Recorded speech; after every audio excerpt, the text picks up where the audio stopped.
Dear students, this is lesson number 3, theories of employment and income. Every economy in the world aims at attaining the level of full employment equilibrium, where all its available resources are fully and efficiently employed or utilized in order to produce the maximum level of output. But in reality, full employment related mostly with the labor force of a country.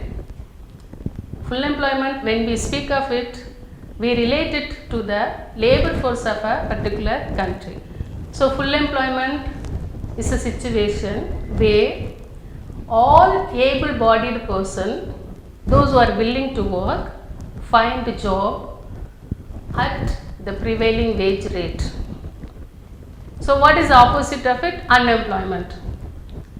So full employment is a situation where all able-bodied person, those who are willing to work, find a job and employed. Unemployment is opposite of it, that is, it is a problem. When there are people, those who are willing to work and able to work, find no job and they are unemployed. Unemployment is the most vexing problem that has been faced by many economic systems that we can study if we know the economic history. The economic history has shown many countries facing this basic problem, that is unemployment. That is why Vonnegut or say unemployed people suffer from frustration. Then they lose their self-respect. Mostly they come from idleness. Okay, so Keynes defines full employment as the absence of involuntary unemployment. I repeat, Keynes defines full employment as the absence of involuntary unemployment. Okay, so Lerner defines unemployment the point at which the employment of any country, from the point at which any further spending would result in the inflationary spiral of wages and prices. Okay, so to solve this problem, many economists have given their own ideas. Classical economists as well as the modern economist J.M. Keynes, they have explained the relationship between employment and income. Okay, so when we go to this problem of unemployment, we should understand the different types of unemployment. It is because in the developing countries, the problem is entirely different from the developed countries. That is, the nature of unemployment is different from developed countries. So mostly in developed countries, the unemployment are of the nature, they are simply seasonal unemployment or cyclical unemployment or temporary unemployment. We call it frictional unemployment. But in developing countries like India, it is structural unemployment. Okay, so what are these? Now we will see the different types of unemployment: cyclical, seasonal, frictional, educated, technical, structural and disguised. Cyclical, seasonal, frictional, educated, technical, structural and disguised. Okay, now we will see what is this cyclical unemployment. Okay, this is during trade cycle. Okay, when the economy faces the downturn, that is recession and depression. At that time, there is a fall in the output and the income. During the downturn of the trade cycle, that is during recession and depression, okay, the economy faces fall in output and income. So at that time, unemployment will occur. That is called cyclical unemployment.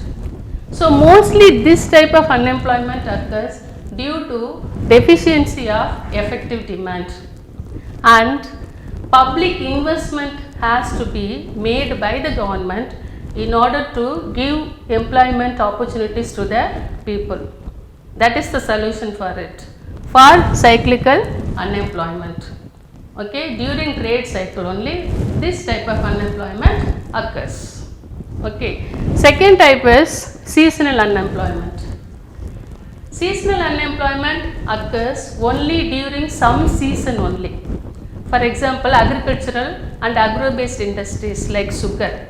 When production takes place, the entrepreneurs can employ more laborers, they can find a job. But during off season, they cannot find job at all. So they are considered as unemployed. And this seasonal unemployment occurs from the demand side also. For example, ice cream is not demanded during winter.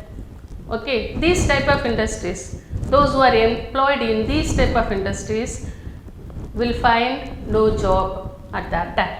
Okay, when production is not there, unemployment problem will arise in that. So this is seasonal unemployment. Only for certain season they will find employment, and during off season they don't find employment. Okay, so next one is frictional unemployment.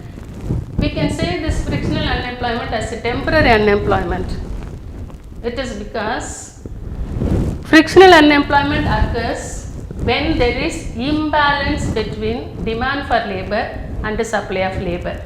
Okay, this occurs due to immobility of labor or any fault in the machinery. Okay, if there is a breakdown in the machinery or shortage of raw materials, at that time what happens? Laborers cannot work. For example, in one particular industry there is a demand for particular type of laborers, but these type of laborers are living in a very far away place. They are not able to move from their place to reach the industry. So this is immobility of labor. Okay, and breakdown of machinery that can be cured. This immobility also, okay, they can be shifted from this place. Suppose they are needed, if demand for them are more in the industries, nearby industries, they can move from that place. That also can be done.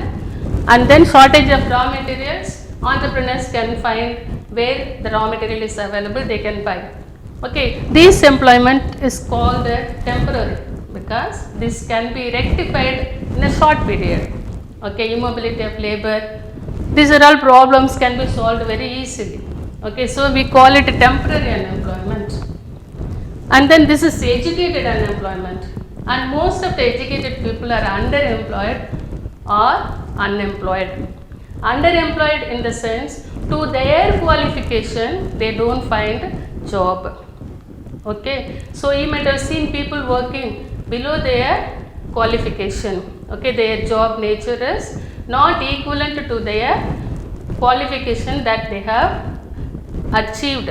Okay, so here this educated unemployment that may arise due to faulty education system or lack of employable skill. Employable skill is needed. Okay, so lack of employable skill and mass student turnout.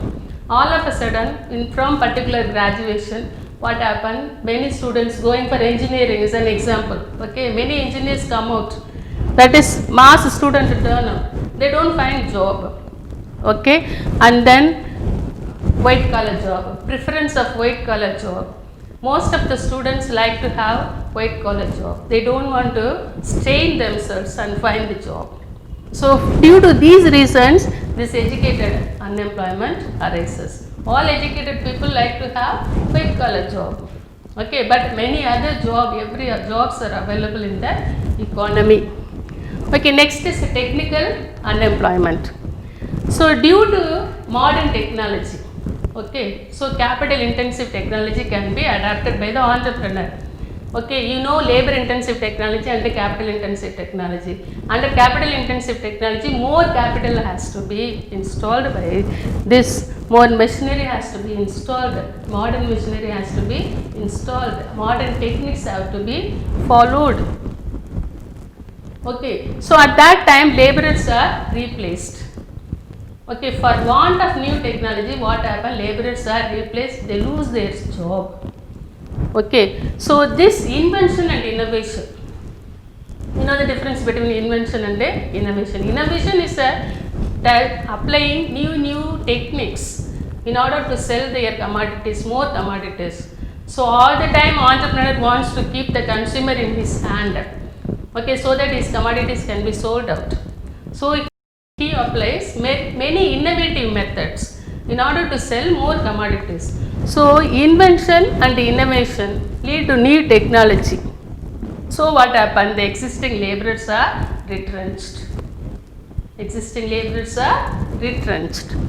So labor saving devices is an example for the replacement of laborers in the place of capital intensive technology, modern technology. Okay, so next one is structural unemployment. Okay, so when there is a drastic change in the society, there should be drastic change. When there is a drastic change in society, the structural unemployment will arise. This is due to lack of demand or rise in demand for some other commodity. Okay, lack of demand as well as rise in demand for some other commodity. Okay, what is this rise in demand for some other commodity? For example, all of a sudden the demand for cell phones risen.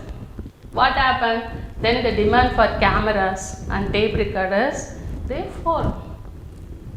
Okay, it is because in the cell phone itself people take photos. Okay, they are used for hearing music. So what happened? The demand for cameras and tape recorders are affected. Okay, this is the biggest change, isn't it?